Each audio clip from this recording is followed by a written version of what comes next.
오늘은 실제 이야기를 한번 나눠볼까요?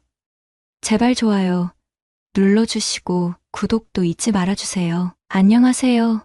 제 나이는 30대 초반의 여성입니다. 남편과 함께 일을 하면서 아들과 딸을 키우고 있어요. 제 직장은 초등학교 학생들에게 가르치고 있는데 연봉도 좋고 복리후생 혜택도 풍부한 회사에 다니고 있답니다. 어릴 적부터 공부를 잘해서 회사에서도 인정을 받아서 승진도 빨랐어요. 그래서 사람들이 저를 엄친딸이라고 말하죠. 학교에서도 직장에서도 그리고 집에서도 완벽한 모습으로 보이지만 누구나 어떤 고민과 이야기를 갖고 살아가지요. 제게도 말 못할 비밀이 있는데 솔직히 말해서 제 성욕이 다른 사람들보다 아주 강하답니다. 여성 병강세라고 말해도 과언이 아닙니다. 하루라도 관계를 맺지 않으면 제대로 된 수면을 취할 수 없을 정도예요. 심할 때는 회사에서 일을 할 때도 생각이 나기도 하죠. 처녀 시절에도 끊임없이 남성을 만나왔는데 그저 제 마음을 위로해주는 남성을 찾기 위해서였습니다. 조금 부끄럽지만 고백하자면 결혼 후에도 남편 몰래 몇 번의 외도를 한 적이 있을 만큼 제가 중독된 것 같아요. 잘못된 행동임을 알지만 이 또한 괴로운 일이라는 점에서 저와 같은 입장에 있는 분이라면 공감하실 거예요. 지난 가을에 옆집으로 이사 온 할아버지 한 분이 계셨어요. 온화하면서도 인자한 얼굴을 가진 할아버지는 인상적이셨죠. 키가 크시고 중후한 멋을 느낄 수 있는 분이셨어요. 그분의 외모와 첫인상은 아무나 잊지 못할 매력을 가졌다고 말씀드리고 싶어요. 젊을 적에는 이분 여자 꽤나 울렸겠다 싶었어요. 어느 날 저는 아파트 앞 공원에서 걷기 운동을 하고 있는데 어떤 남자가 오더니 친한 척을 하더라고요. 그분은 708호에 이사 온 할아버지였어요. 처음에는 알아보지 못했어요. 트레이닝복과 마스크를 쓰고 옆집 할아버지일 거라고는 상상도 못했죠. 트레이닝복을 입은 할아버지는 노인이 아닌 청년 같은 느낌을 주었고 탄탄한 근육질의 몸매는 정말로 매혹적이었어요. 운동하러 나오셨나 봐요? 마스크를 쓰셔서 알아보지 못했어요. 미안해요. 라고 말하면서 가볍게 대화를 나누게 되었어요. 할아버지는 몇 년 전에 아내를 잃고 아이들은 해외에 나가 공부하고 각자 살면서 혼자 살게 되셨다고 했어요. 자신의 이야기를 하면서 두 눈에 그렁그렁 맺힌 촉촉한 이슬을 보고 있으려니 안쓰러웠어요. 아름답기도 하고 때론 서러웠던 추억들을 되새기는 모습을 고스란히 느낄 수 있었어요. 그 후 할아버지와 저는 운동하다 만나면 이런저런 대화 소재를 찾아 이야기하고 공감하면서 정이 들기 시작했어요. 맛있는 음식을 하게 되면 혼자 외롭게 식사하실 할아버지가 생각나 가끔 가져다 드리곤 했었죠. 그런 어느 날 남편이 10일 정도 해외 출장을 갔었는데요. 때마침 할아버지가 주말의 시간을 잠깐 내줄 수 있는지 물어보시더라고요. 딸 생일 선물을 해주려고 백화점에 가려 하는데 같이 가줄 수 있는지 물어보셨죠. 아버지가 딸에게 선물을 해주고 싶어 하시는데 거절할 수 없어 친정엄마에게 아이들을 맡기고 함께 가기로 했어요. 택시 타고 갈 줄 알았는데 할아버지는 자기 차를 가지고 가자고 하셨어요. 자동차를 타기 위해 지하 주차장으로 내려갔을 때 그분의 차를 보고 깜짝 놀랐어요. 차에 대해서는 잘 모르지만 승용차에서 아우라를 느낀 적은 처음이었어요. 창피한 줄 모르고 연속해서 감탄하는 말에 할아버지는 그냥 빙글거리면서 웃으셨어요. 제가 귀엽다는 표정이었죠. 저희가 사는 이곳은 중산층에 속하는 사람들이 사는 아파트라고 생각했지만 몇억 원짜리 외제차를 탈 만한 사람은 거의 없을 거예요. 몸에 착 감기는 승차감을 느끼며 편안함을 느끼고 백화점에 도착했어요. 백화점 1층 명품 매장을 둘러보며 거닐고 있는데 너무 예쁜 핸드백이 눈에 띄더라고요. 저도 모르게 이끌려 한동안 바라보고 있는데 옆집 할아버지는 700만 원이 넘는 그 가방을 들어 하나 달라고 하시는 거 아니겠어요. 처음에는 딸을 위한 선물로 샀다고 생각했지만 할아버지께서는 따로 딸을 위한 핸드백을 준비하셨어요. 할아버지는 핸드백을 건네면서 외로운 사람의 친구가 되어준 그대에게 주는 선물이야 라고 말씀하셨죠. 그 말에 저는 놀라기도 했어요. 너무나 과분한 선물이었지만 두 개의 비싼 핸드백을 계산하는 할아버지의 대담한 행동에 감탄했답니다. 할아버지는 이어서 백화점에 나온 김에 식사나 하고 가자고 하셨는데 1인당 10만 원이 넘는 고급 한정식도 사주셨어요. 이렇게 큰 선물을 받은 것은 처음이었고, 솔직히 말해서 이렇게 비싼 식사를 한 적도 처음이었습니다. 그 후로 할아버지를 더 잘 대해야겠다는 생각이 들었고, 운동을 하면서 예전보다 더 친해지게 되었어요. 그렇게 시간이 흘러 어느 날 공원에서 걷기 운동하다가 비가 조금씩 내리기 시작했어요. 조금씩 비의 양이 더 많아질 것 같았어요. 서둘러 들어가려고 했지만 갑자기 양동이로 퍼붓는 듯한 큰 비로 변해 집에 가기도 힘들었어요. 공원에 있는 작은 정자에 운동하는 사람들이 비를 피해 모이기 시작했는데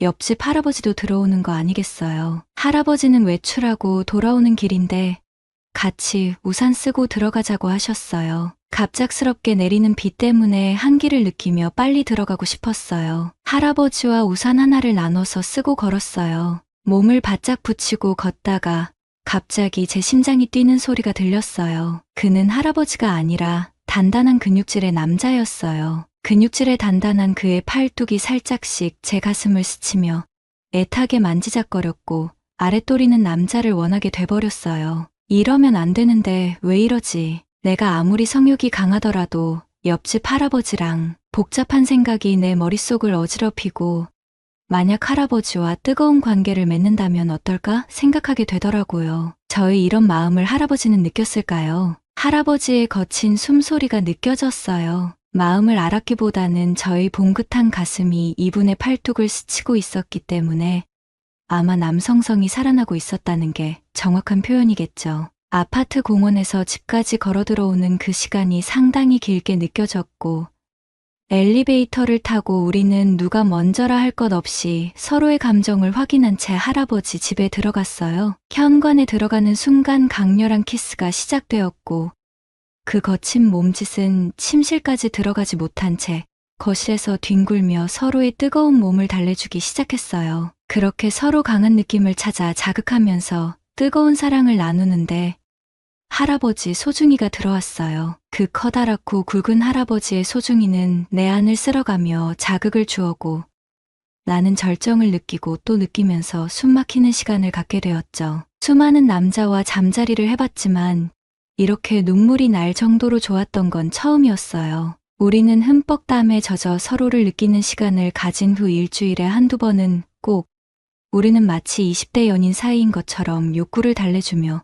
비밀스러운 관계를 유지하고 있습니다. 얼마 전 그가 2천만 원이 넘는 에르메스 가방을 선물해 줬어요. 다양한 방법으로 잠자리를 즐겨왔는데 하루는 특별한 이벤트를 하고 싶었어요. 그의 몸에 초콜릿을 바른 후 온몸 구석구석 핥아주고 자극을 강하게 느끼는 곳은 쥐었다 폈다 하며 강약 조절해 홍콩으로 보내드렸죠. 높아지는 그의 신음은 최고의 만족도를 표현하고 있었습니다. 그 다음 날 회사 앞으로 온 그는 나를 만족스럽게 해준 선물을 줘야 하지 않겠어 라며 백화점에 데리고 가서 선물로 에르메스 핸드백을 사주고 차 안에서는 저에게 진한 키스해 주셨어요. 그는 잠자리를 만족할 때마다 더 많은 애정 표현과 값비싼 선물도 서슴지 않고 해주는데요. 그가 주는 물질적인 선물보다 그에게 받는 사랑과 애정을 버릴 수 없음을 저는 큰 문제라고 느껴요. 속궁합이 잘 맞으면 헤어지기 힘들다고 하는데 한편 걱정이 됩니다. 이 엄청난 비밀을 언제까지 걸리지 않고 유지할 수 있을까? 법은 나지만 머리와 가슴은 언제나 엇박자네요. 남편을 비롯해 가족들에게도 미안하고 용서받을 수 없는 일이라는 걸 아는데 단호하게 끊어내지 못하는 저 자신이 싫기도 하지만 그를 만나면 행복하고 즐거워 쉽게 놓지 못하고 있네요. 이상으로 오늘의 사연을 마칩니다. 지금까지 들어주신 모든 분들께 감사드립니다. 구독과 좋아요, 알림 설정을 부탁드립니다. 여러분 모두 행복한 하루 되시길 바랍니다.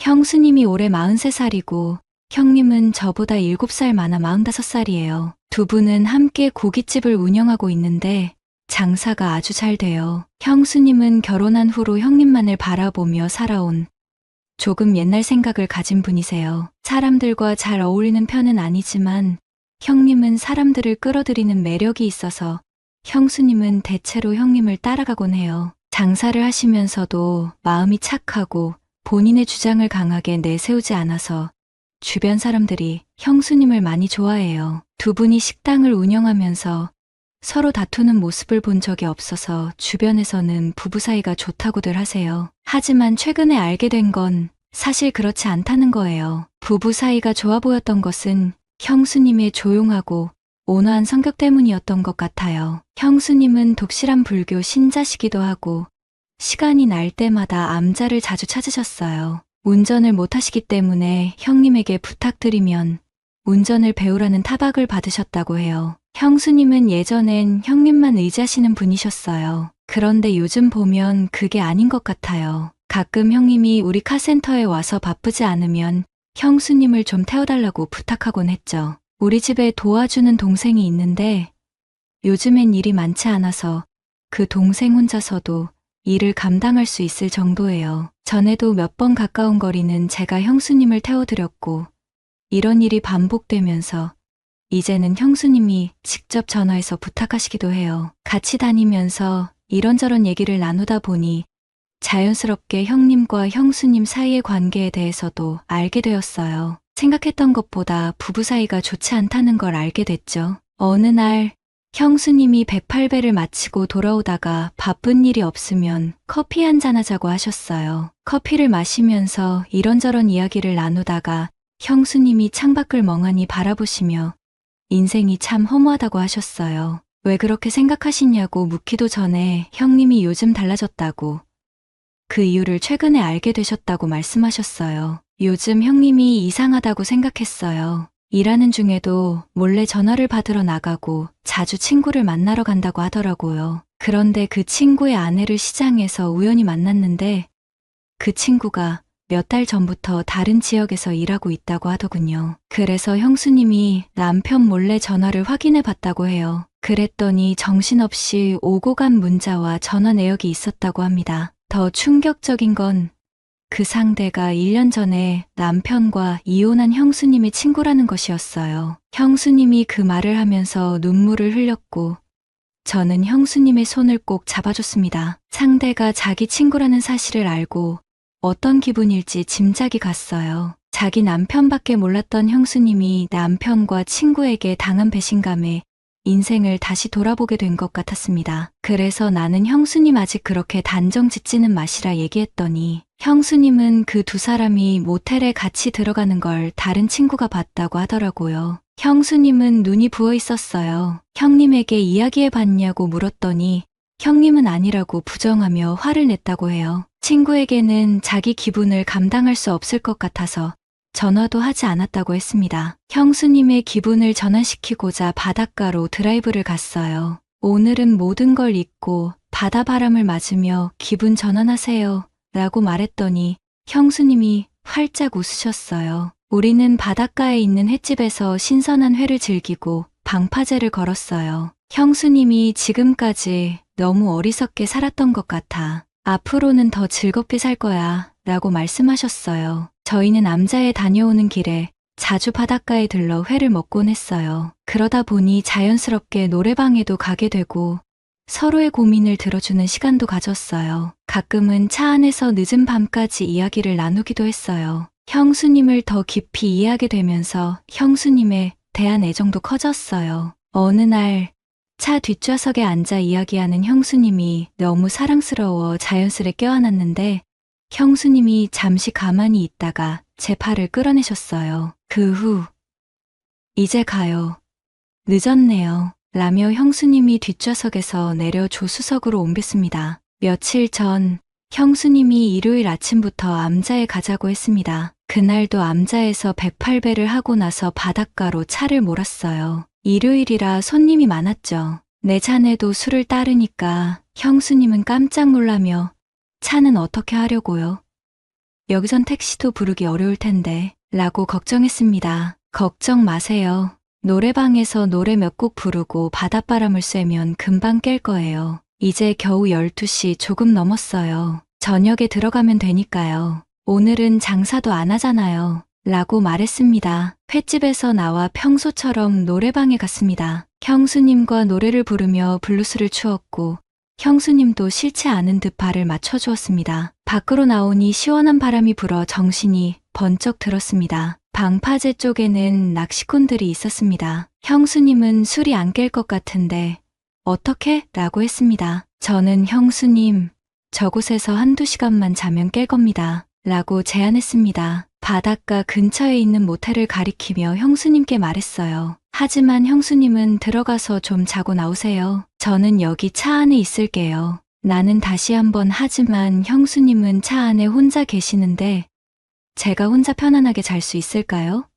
라고 하며 다시 모텔에 들어가자 권했어요. 저는 2시간만 자면 돼요. TV 보면서 시간 보내시면 됩니다. 라고 설득했죠. 형수님은 망설이는 듯 했지만 조금만 더 설득하면 동의하실 것 같았어요. 그렇게 우리는 모텔에 들어갔습니다. 나는 침대에 누워 쉬었고 형수님은 소파에 앉아 TV 채널을 여기저기 돌리고 있더군요. 저는 잠이 안 온다는 핑계로 형수 옆으로 가서 소파에 같이 앉았어요. TV를 보고 있는 형수님을 보고 있자니 끓어오르는 욕구를 잡을 수 없었고 저는 형수님에게 다가가 키스를 했습니다. 그때 형수님도 저를 받아주었고 저는 더욱 진도를 나가려고 했어요. 그 순간 형수님은 여기까지가 딱 좋아, 더는 내가 준비가 필요해 라고 하시며 저의 육정을 눌러주시더군요. 그 다음 날 형님한테서 전화가 왔어요. 죄 짓고 못 산다는 말이 나를 두고 하는 거야. 전화기에 형님이라고 뜬 글자를 보고 깜짝 놀랐어요. 가슴이 두근거렸지만 전화를 받으며 진정시켰습니다. 형님은 이번 일요일 등산 가기로 한 것을 알고 있냐고 물으셨어요. 한 달 전 형님 가게에서 술을 마시며 약속한 일이었죠. 형수님과 그림을 팔고 화방을 운영하는 지영이 형수님, 장판집을 아는 형춘 이형님 부부, 그리고 우리 부부가 함께 등산 가기로 한 약속이었습니다. 형님이 약속 시간에 늦지 않게 오라고 당부했어요. 하지만 나는 지난번 일도 있고 좀 꺼려하던 형수님도 데리고 등산을 오겠다고 하여 마음이 무겁더군요. 다음날 우리는 산 입구에서 모였고 형수님은 생각보다 밝게 나를 반겨주더군요. 우리 일행 5명은 금방 멀어져서 결국 저와 형수님만 뒤처져서 따로 걷게 됐습니다. 형수님이 일부러 뒤처진 것 같았어요. 우리 둘만 남자 나를 자기라고 불렀습니다. 자기야, 따라와봐. 형수님이 제 손을 잡고 등산로에서 벗어나 숲속으로 데려갔습니다. 이런 모습은 상상도 못했던 일이었어요. 형수님은 갑자기 변한 것이 아니라 그동안 그녀의 변화를 눈치채지 못했던 것이었습니다. 그날 저녁에는 오랜만에 산행을 한 기념으로 고깃집에서 모두 모였습니다. 모두 기분이 좋아서 술도 많이 나왔고 그만큼 더 빨리 취해서 술자리도 일찍 끝났어요. 저희 집사람은 내일 회사에 가야 하니까 일찍 집에 갔고 형춘이 형님이나 지영이 형수님은 술을 많이 마셔서 집에 보냈습니다. 형수님과 저만 남아 뒷정리를 하기로 했습니다. 나와 형수님은 그날 많이 마시지 않았어요. 청소를 빠르게 마친 뒤 우리 둘은 주방 쪽에 있는 작은 방에서 맥주 한 잔씩을 마시며 새벽까지 시간을 보냈죠. 다른 사람들은 모두 취해 집으로 돌아갔고 우리 집사람은 내일 일찍 출근해야 해서 일찍 잠들었을 거예요. 이상으로 오늘의 사연을 마칩니다. 지금까지 들어주신 모든 분들께 감사드립니다. 구독과 좋아요, 알림 설정을 부탁드립니다. 여러분 모두 행복한 하루 되시길 바랍니다.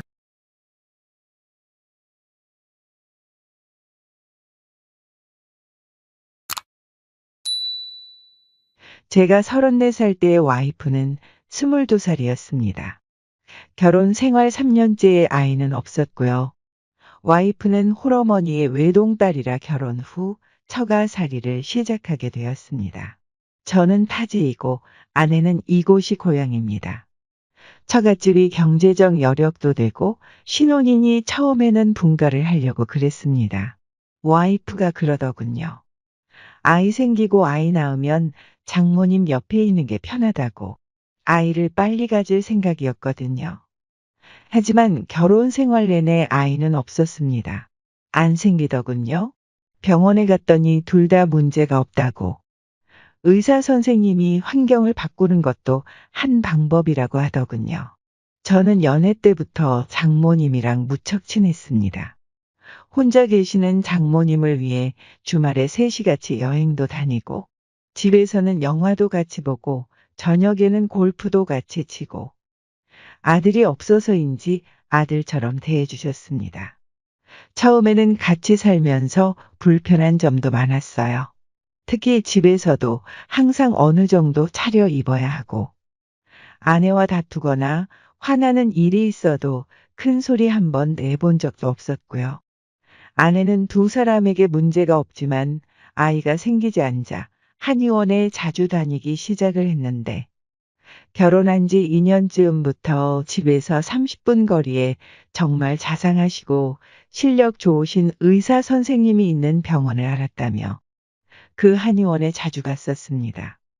그런데 어느 날 아내가 화장실에 간 사이 아내의 휴대폰에 문자가 와서 봤는데 내용이 이런 겁니다. 수정 씨 집에는 잘 들어가셨는지요? 다른데 불편하시면 언제든지 오세요. 저는 누가 보냈는지 짐작도 못하고 있었는데 마침 아내가 화장실에서 나와서 물었더니 메시지를 확인하고 한다는 말이 한의원 의사 선생님이라고. 최근에 많이 친해져서 오늘같이 저녁도 같이 먹었다고 하더군요. 저는 이해가 안 갔습니다. 세상에 어느 의사가 자기 환자와 개별적으로 저녁을 먹을 수가 있는지. 저는 화가 많이 났지만 아내가 먼저 이상하게 생각하지 말라며 그 의사 40대 아저씨야 하길래 그래도 개인적으로는 만나지 말라고 하고는 더 이상 따져 묻지 않았습니다. 하지만 그 일이 있은 후 몇 개월 후 아내는 한의원 의사와 눈이 맞아 짐을 싸들고 집을 나가버리고 말았고 결국 결혼 생활 3년 만에 이혼을 하게 되었습니다. 장모가 내 이름을 부른 건 처음인 것 같았다. 그녀의 입에서 듣는 나의 이름이 왠지 낯설게만 들려오고 오늘은 많이 늦었네. 어서 와서 밥 먹어. 우리 정태. 네, 오래 기다리셨죠. 장모님. 아이, 오늘은 장모님 말고 내 이름 불러주면 안 돼. 나도 정태라고 부를게. 그날따라 그녀가 날 대하는 태도가 많이도 이상했다. 알 수 없는 비장함마저. 아니나 다를까 오늘 그녀의 복장은 예전에 볼 수 없었던 화려한 복장이다. 아래 위 노란색 원피스인데 치마는 하늘하늘 거리는 꽃잎으로 수놓아진 주름 치마에 얇아 보이는 옷이었다. 오늘따라 무지 예쁘네요. 이름을 불러달라는 말에 화들짝 놀라. 급하게 화제를 전환해버렸다. 아무리 격없이 지내는 사이라곤 하지만 과거 장모와 사위로 지냈던 사이인데 어찌 섣불리 이름을 부를 수가 있겠는가. 정말 이뻐 보여? 평소 정태가 노란색을 좋아하는 것 같아. 어제 하나 샀어. 그녀가 테이블에 저녁상을 세팅하고서는 마치 연인처럼 옆으로 다가와 나란히 앉는다. 반주는 뭘로 할까? 소주? 아님 맥주? 네, 장모님이 알아서. 그럼 소주로 하지 뭐. 냉장고에서 술을 꺼내는 그녀의 뒷모습을 나는 빤히 쳐다보는데 나이에 비해 미모 하나만큼은 특출나다. 그리고 난 개인적으로 술을 좋아했고 주변 사람들에 비해 꽤 센 편이었다. 지금은 건강 때문에 횟수나 양을 많이 줄이긴 했지만 소주 2병 정도는 가야 좀 얼큰해지고 3병 정도는 먹어야 취한 것을 느낄 정도였다. 자, 우리 사위의 앞날을 위하여. 첫 잔은 원샷. 좋아요. 원샷. 그렇게 시작된 술자리는 둘이서 소주 3병을 나눠 마셨다. 오랜만에 마신 술 기운 탓에 점점 이성보단 감성이 날 지배하는 기분이 드는 게 장모와 좀 더 친밀한 대화를 나누며 혀 꼬부라진 말투와 발그레해진 그녀의 뺨이 너무 사랑스럽게 보였다. 어느덧 빈 소주병이 4병째가 되어 가고 있었다. 장모님, 우리 그만 마셔요. 이러다 취하면 어쩌려고요. 아, 괜찮아. 오늘따라 기분이 참 좋으네. 취하면 여기서 자고 가지 뭐. 안 돼요. 원룸인데 어디서 주무시게요. 지금도 많이 취한 것 같은데 그만 마셔요. 정태 앞에서 좀 취하면 어때? 정 그러면 우리 집까지 데려다 주면 되잖아. 그거야 당연히 그렇지만 그래도 평소에 약간은 새침하고 냉정하기만 했던 그녀가 이렇게 흐트러지고 연약한 모습을 보이다니. 하지만 그런 모습도 너무나 아름답게 보이기만 했다. 장모님, 우리 술도 깰 겸 노래방에 갈까요? 장모는 어릴 때 꿈이 가수였을 정도로 웬만한 가수 뺨칠 정도로 트로트 노래를 잘 불렀는데 특히 주현미 노래를 부를 때는 매력적인 음색과 뽕기까지 더해져 한마디로 끝내줬다. 우와, 우리 장모님 노래 솜씨는 진짜 프로네요, 프로. 그럼 이제 노래도 실컷 불렀으니 춤도 한번 출까? 아니, 장모님 저는 춤 출 줄 몰라요. 정말요. 에이, 그렇게 빼지만 말고 한 번만 추자. 나는 화장실 간다는 핑계로 자리를 피하려는 순간 노래방 기계에서 브루스 곡이 흘러나왔다. 그리고 팔을 부여잡고 놔주지 않는 장모의 힘에 이끌려 부둥켜 안고 스텝을 밟기 시작했다. 마누라가 바람나서 이혼당하고 원룸을 얻어 혼자 지내는 사위가 안쓰럽다며 장모는 시도 때도 없이 찾아와 이것저것 챙겨주었다. 한 번은 더 이상 찾아오지 않으셔도 된다고. 딸과 이혼했으니 장모와 난 이제 남남이라고 했더니 자기는 여전히 날 아들처럼 여긴다며 남처럼 대하니 섭섭하다고 하셔서 장모님 편한 대로 하시라고 한 게 벌써 1년 전 일이다. 근데 요즘은 나와 나이 차이가 고작 12살 차이 나는 젊은 과부 장모가 자꾸 이성적으로 다가와 고민입니다. 이혼 후 처갓집을 나와 그 동네에서 멀리 떨어져 살고 싶었지만 목구멍이 포도청이라 먹고는 살아야 하니 직장 근처에 원룸을 얻어 혼자 지내게 되었죠. 한 번은 장모님이 저한테 너무 미안하다며 저를 찾아오게 되었고 저녁을 같이 먹으면서 저한테 한다는 소리가 노골적으로 자기도 옆구리가 시리니 김서방, 장모도 남자 만나 시집가도 되겠나? 그러는데 저는 이혼했는데 왜 저한테 물으시냐고 상관없으니 좋아하는 남자가 있으시면 만나보라고 괜찮다고 했다. 그러던 중 장모님은 나를 만나러 올 때마다 옷차림이 과감해져 늘 짧은 치마를 입고 찾아왔다. 장모는 젊었을 때부터 다른 여자들보다도 멋부리는 거 좋아하고 이쁜 옷 있으면 꼭 가지고 싶어하고 예쁜 몸매를 유지하기 위해 신경을 많이 쓰는 분이었어요. 김서방, 이 옷 자네가 보기엔 어떤가? 치마 길이가 너무 짧아 보이지는 않나? 우리 장모님 너무 아름다우십니다. 이대로 밖에 나가면 장모님 좋다고 남자들이 줄줄 따르겠는데요. 이혼 전 장모님 대할 때만 해도 이런 감정 전혀 없었습니다. 그녀 집에 인사를 드리러 간 날 처음 장모님을 뵀는데 아내의 부친이 어릴 때 돌아가셨다는 얘기는 익히 알고 있었고 혼자 힘으로 예쁜 딸을 잘 키우셨을 장모님을 생각해서 선물 꾸러미를 잔뜩 챙겨갔죠. 그런데 솔직히 장모님의 첫 인상은 다소 충격적이었습니다. 왜냐하면 어머님이라고 부르기도 민망한 정도로 너무 젊어 보이시고 아름다워 보여셔서 제가 상상했던 장모님의 모습과 너무 달라서 놀랐습니다. 또 오랜 동안 헤어샵을 하고 계셔서 그런가 옷차림이며 머리 스타일이며 여자친구와 같이 밖에 돌아다니면 언니라고 해도 믿겠더군요. 그런데 이혼하고 나서 제 자취방으로 찾아오면서부터 장모님을 볼 때마다 점점 장모님의 아름다운 모습에 눈길이 가는 겁니다. 또 한편으로는 남편 없이 혼자 지내시는데 믿고 의지할 사람이 나밖에 없다는 생각에 보호 본능 같은 것도 일어납니다. 장모님을 내가 잘 지켜드려야지. 이런 생각 말입니다. 그럴수록 장모님에게 느끼는 제 감정은 이상해져만 갑니다. 얼마 전에는 퇴근하고 집으로 들어갔더니 장모님이 오셔서 제 방 청소를 하시고 욕실에서 씻고 계시다가 제가 들어가니깐 수건이 하나도 없다면서 저를 부르시더니 가져다 달라더군요. 그때 욕실 문 사이로 수건을 건네주는데 얼마나 설레이던지.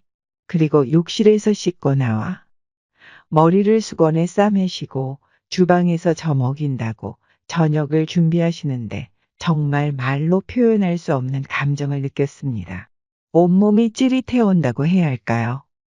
이혼 후에도 한 달에 2번 정도 머리를 장모님이 하시는 미용실에서 자르는데 장모님이 얼굴이 예뻐서 그런지 갈 때마다 미용실에는 아저씨 손님들이 잔뜩 와 있습니다.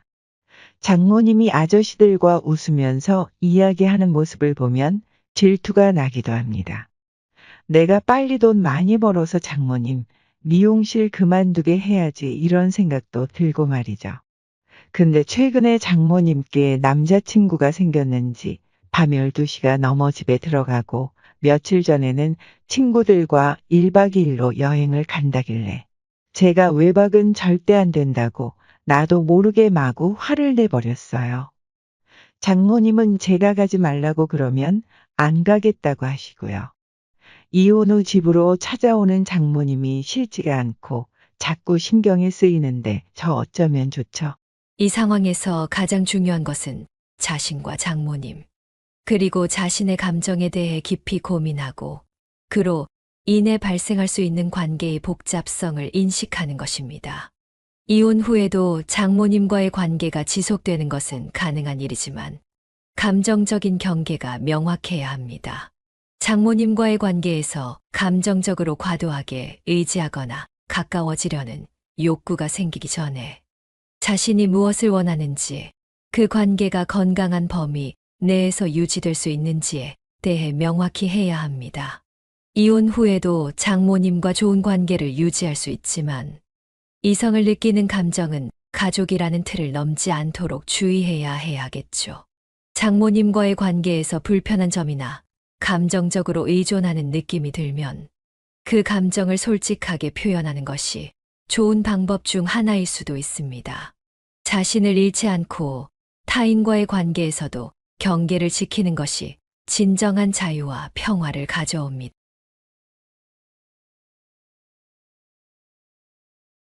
비가 오던 여름날 직장에서 상사에게 신나게 잔소리를 듣고 마음을 추스르려고 외출을 하게 되었다.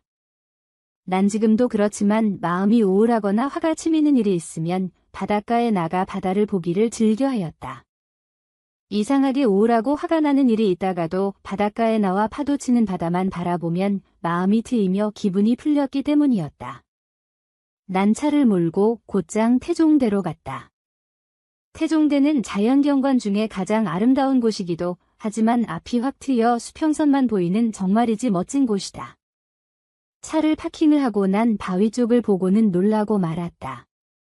억수같이 쏟아지는 빗속에서 우산도 없이 한 여인이 난간을 잡고 비로 인하여 흐릿하게 보이는 먼 수평선에 시선을 고정하고 있었다. 어디서 본 여자 같기도 하였다.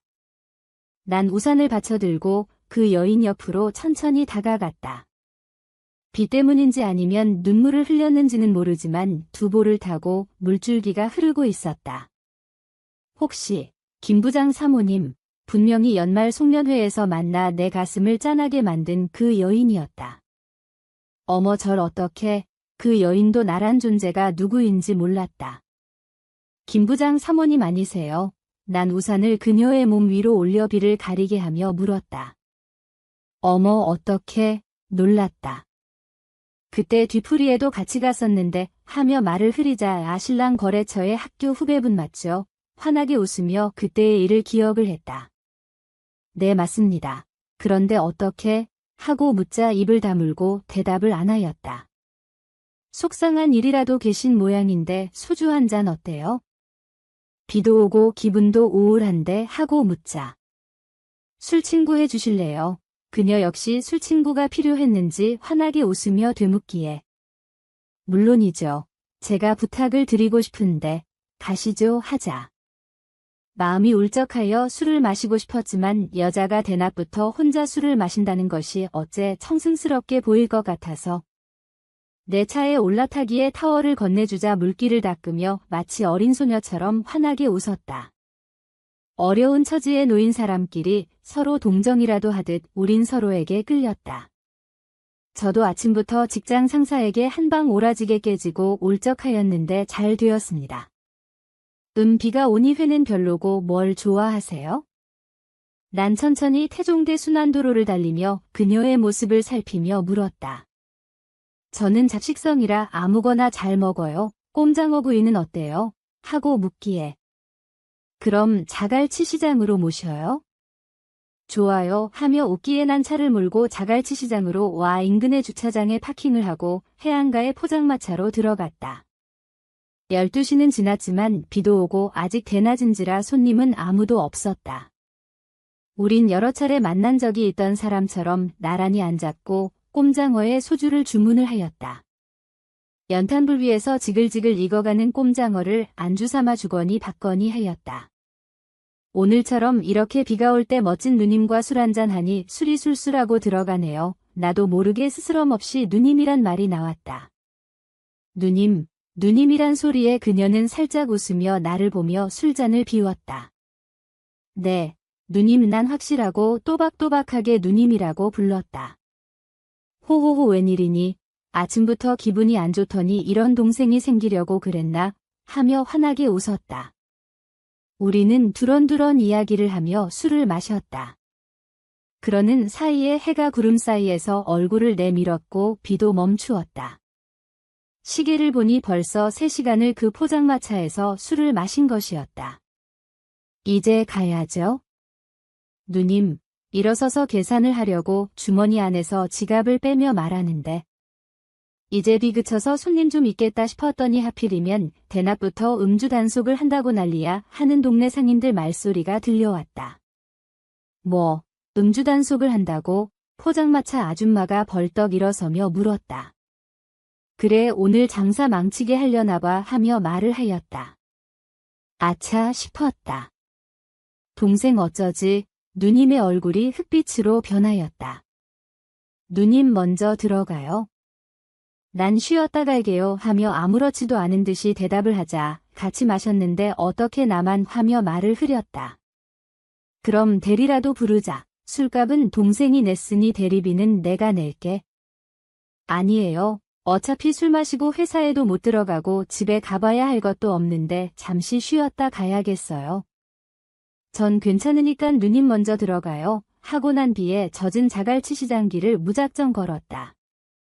부산이 본토박이는 아니지만 자갈치 시장에 자주 놀러왔기에 그 근처의 지리는 훤하였다. 일방통행 도로를 건너서 골목길에 접어들자 내 예상대로 숙박업소가 눈에 들어왔다. 난 그곳으로 들어갔다. 쉬시다 가는겨? 하고 묻기에 네 하고 대답을 하자 주인 아주머니가 내 뒤를 봤다. 아니 누님, 그때서야 난 누님이 내 뒤를 졸졸 따라온 것을 알았다. 동생 조용하고 자신의 입을 손가락으로 가렸다. 301호예요 하는 말에 나보다 누님이 먼저 3층으로 올라가기 시작을 하자 난 마치 자석에 끌린 쇠붙이 마냥 누님의 뒤를 따라 올라갔다.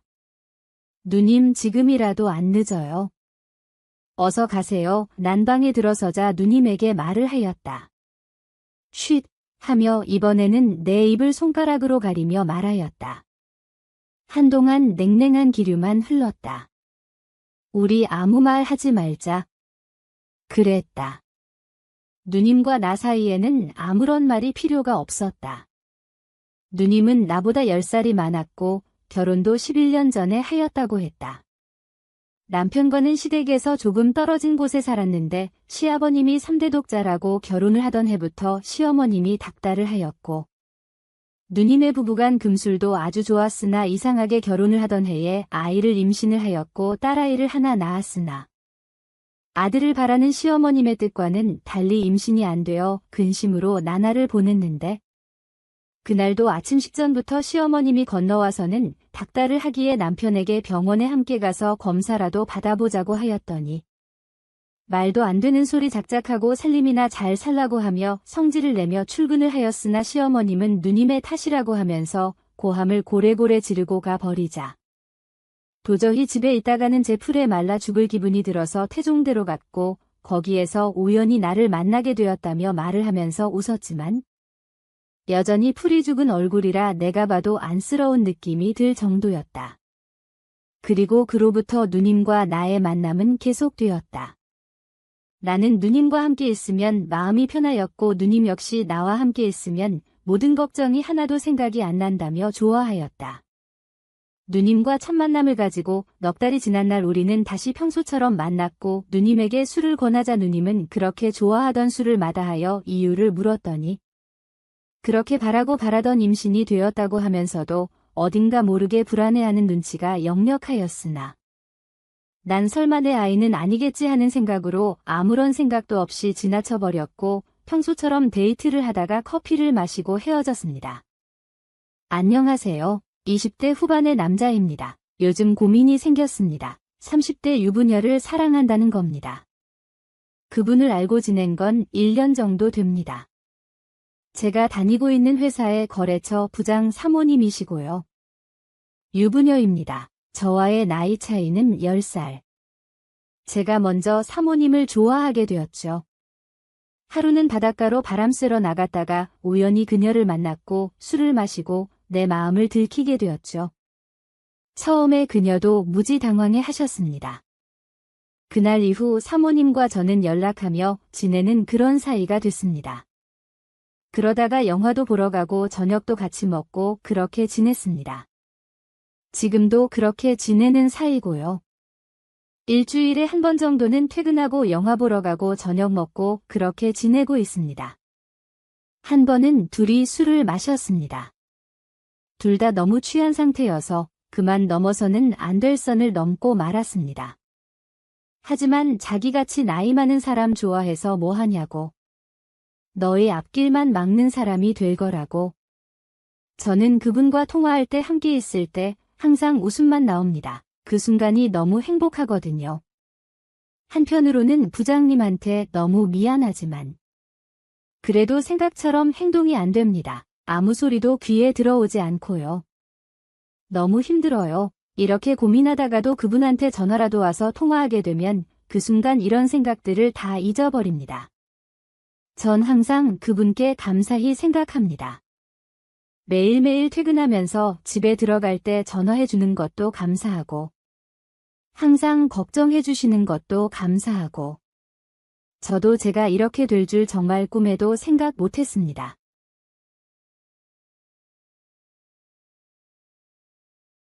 대학 3학년 여름방학.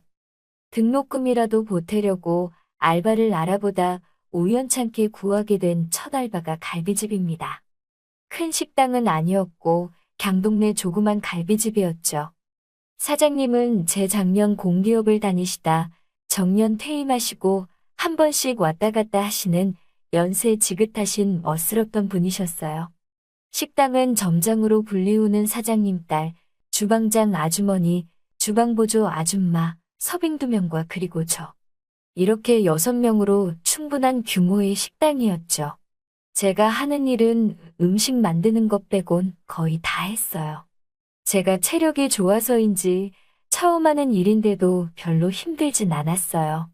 사장님이랑 주방 아주머니도 성격 좋으신 분이셨고 일하면서 뒤늦게 알게 된 사실이 사장님이랑 저랑 동성동본의 같은 학년이더라고요.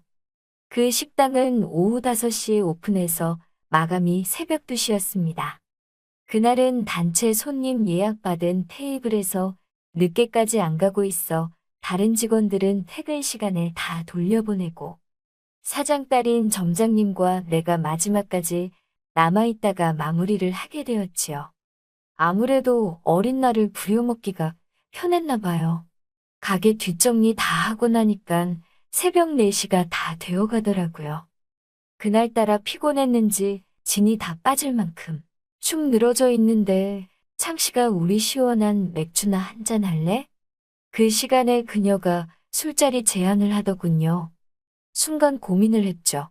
피곤한데 일찍 집에 들어가서 쉴까? 아니면 나이가 좀 많긴 하지만 미씨 점장님이랑 술 한잔 마실까? 잠시 고민을 하다가 오케이를 하고 식당에 딸린 방에 둘이 앉아서 조촐한 맥주 파티를 했죠. 뭐 어차피 술이랑 안주는 식당이니 맘대로 먹을 수 있고 한두 잔 마시다. 점장님이 술이 좀 됐어요. 그녀도 몸이 피곤했는지 몇 잔 마시지도 않았는데 술 기운이 올라온다고 하대요. 평소엔 말도 별로 없고 얌전하기만 하더니 술이 좀 들어가니 자기 얘길 마구 쏟아내기 시작하더라고요. 참씨가 나 사실 남편이랑 이혼하고 혼자 지내는 중이야. 아, 그러셨구나. 근데 왜 이혼하셨어요? 아직 나이도 한창인데. 응?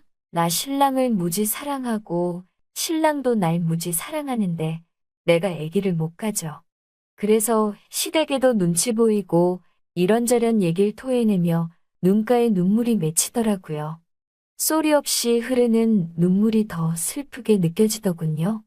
전 살짝 다가가 가볍게 안아주며 얘기했죠. 점장님 요즘은 아이 없이 부부끼리만 사는 딩크족이나 현재 자신의 행복을 가장 중시하고 소비하는 욜로족도 많으니깐 누나한테 맞는 사람 다시 만나면 되잖아요. 라고 위로를 했죠. 암튼 처음에는 그녀와 나이차 때문에 단둘이 있는 게 조금 어색했었는데 몇 번 그렇게 술자리를 하다 보니 점점 편해지고 처음엔 점장님이라 부르다. 시간 지나면서 호칭도 누나라 부르게 되었어요. 그리고 한 달에 한두 번은 직원들끼리 갈비에 소주 한잔 할 때가 있었습니다. 주방에서 일하시는 아주머니들은 갈비 몇 점 주워 먹더니 피곤하다며 일찍 들어가고 저와 서빙 알바 한 명, 점장 이렇게 셋이나마 2차로 가까운 호프집에 갔다가 생맥 한잔하고 얼큰하게 취해 술자리를 마치고 나왔는데 멀리 사는 서빙 알바가 택시를 타고 먼저 가고 나도 걸어서 집에 가려고 점장님 내일 뵙겠습니다. 하고 가려는데 그녀가 단둘이 한 잔 더 하자고 저를 붙잡는 겁니다. 그래서 근처 포차에 가서 소주랑 북석 노불고기 작은 거 하나와 우동을 시켰죠. 간단하게 소주 한 병만 마시려는 걸 둘이서 2병을 마시게 되었는데 그 자리가 갈비집, 호프집을 거쳐 벌써 3차였으니 취기가 많이 오른 상태에서 또 평소엔 말이 별로 없이 얌전하기만 하던 그녀가 무슨 한이라도 맺혔는지 갑자기 남자 이야기를 하기 시작하는 거예요. 자긴 학창시절 순진해서 연애를 많이 못 해봤다. 남들처럼 연애도 많이 해보고 여행도 다녀보고 그러고 싶었는데 일찍 결혼해서 이젠 30대 중반의 아줌마가 되었다며 내 앞에서 또 울기 시작하는 거예요. 그래서 주인 눈치도 보이고 그 자리에서 더 마셨다간 큰일 나겠다 싶어 비틀거리는 몸으로 그녀를 부축해서 나왔는데 그녀가 이런 기분으로 집에 들어가기 싫다고 그럼 갈비집에 가서 한 잔 더 하자길래 식당에 딸린 그 방에 둘이 또 가게 된 겁니다. 그리고 나도 술이 좀 되었었기에 용기를 내서 말을 건네봤죠. 누나, 나 사실 군 제대하고 솔로로 지낸 지 한참인데 자꾸 누나가 여자로 보여? 그러자 누나가 풋 하고 살짝 웃더니 한참 어린 너한테 그런 얘기 들으니까 당황스럽네. 당시 저는 25살이었고 그녀는 돌싱 2년차 34살이었거든요. 그래서 남녀 사이에 나이차가 뭐가 그리 중요하냐고 나도 처음부터 그렇게 느낀 건 아닌데 누나가 내 앞에서 술 먹고 울 때마다 이상하더라. 뭐랄까? 한참 어린 나에게도 보호 본능을 자극하는 뭔가가 있는 것 같아. 그러자 누나가 일하면서 보니 너 착한 건 알겠고 믿음이 가는 구석도 있고 남자답고 다 좋은데 그럼에도 불구하고 넌 나에 비해 너무 어려서 좀. 잠시 어색한 시간이 지나고 분위기 반전을 위해 제가 아무 말 대잔치로 다른 얘기를 막 했죠. 그렇게 한참 얘기하다. 그녀가 오랜만에 너 때문에 많이 웃었다며 소원 하나 들어준다고 하더라고요. 그래서 바로 엔조이를 하자고 했죠. 안녕하세요. 올해 29살 미혼남입니다. 4년 전쯤 갈비집에서 일하다가 알게 된 누나가 있어요. 9살이란 나이차 때문에 처음부터 이성으로 보진 않았는데 서로 외로운 처지에 술자리가 잦아지다 보니 남녀 사이인 어쩔 수가 없더라고요. 결국 술자리에서 누나가 나에게 소원권을 하나 주게 되었고 그러다 엔조이를 하기로 했죠. 너무 쉽게 허락을 해서 처음엔 조금 놀랬습니다. 아무튼 술자리에서 농담처럼 주고받다 자연스레 그런 사이가 되었습니다. 너 퇴근하고 우리 집에 놀러 올래? 응? 누나, 솔직히 남자 입장에서는 여자가 이렇게 다가오면 고맙죠. 아마 열이면 열마다 할 남자는 없을 것입니다. 그리고 제가 알바 그만두고 복학하고 이것저것 시험 핑계도 대면서 거의 보름 정도를 못 만나고 있었습니다. 그러니까 난리가 난 거죠. 마치 이 여자는 저 없이는 못 사는 여자 같았습니다. 그렇게 해서 지금까지도 누나, 동생하며 자연스럽게 연락을 주고 받고 만나기도 합니다. 그게 벌써 4년이 넘었는데 앞으로 어떻게 하면 좋을까요? 연인이 사귀다가 애정이 식는 경우는 여러 가지 요인에 따라 발생할 수 있습니다. 그 중에서도 가장 일반적인 요인은 시간이 지나면서 두 사람 사이의 관계가 변화하는 것입니다. 처음엔 서로에게 끌리고 열정적으로 사랑하다가도 시간이 지나면서 서로가 서서히 변해갈 수 있습니다. 이는 새로운 관심사나 욕구가 생기거나 서로 간의 일상적인 부분이 부담스러워지는 등의 이유로 발생할 수 있습니다. 또한 서로의 차이점이나 불일치가 커져서 관계를 이어나가기 힘들어진 경우에도 애정이 식을 수 있습니다. 예를 들어 가치관, 성격, 취향 등의 차이점이 지속적으로 충돌을 일으키면서 서로 간의 이해와 조율이 어려워지기도 합니다. 또한 스트레스나 업무 등의 외부적인 요인으로 인해 연인 간의 소통이 감소하거나 감정적으로 서로가 지쳐가는 경우에도 애정이 식을 수 있습니다. 하지만 애정이 식어간다고 해서 반드시 이별을 선택해야 하는 것은 아닙니다. 서로의 차이점이나 문제점을 인정하고 서로 간의 소통과 이해를 높이는 노력을 함께 해야 합니다. 그리고 서로의 관계를 위해 시간을 내어주고 새로운 것을 함께 경험하는 등의 방법으로 서로 간의 관계를 유지할 수 있습니다. 하지만 여자가 남자에게 집착하는 상황에서 헤어지고 싶다면 솔직한 대화를 통해 지금의 상황을 말하고 상대방의 감정과 이유를 이해하는 것이 중요합니다. 직접 대면하여 상대방에게 나의 마음을 전하며 서로의 감정과 이유를 이해하는 대화를 통해 둘 다 상황을 받아들일 수 있는 기회를 가질 수 있습니다. 또한 적절한 거리를 두는 것도 한 가지 방법입니다.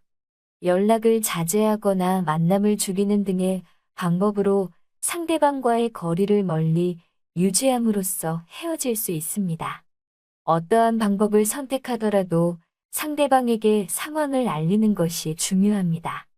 서로의 감정과 이유를 이해하면서 상대방과의 헤어짐을 미리 예고하면서 상대방이 상황을 받아들일 수 있는 기회를 주는 것이 좋습니다.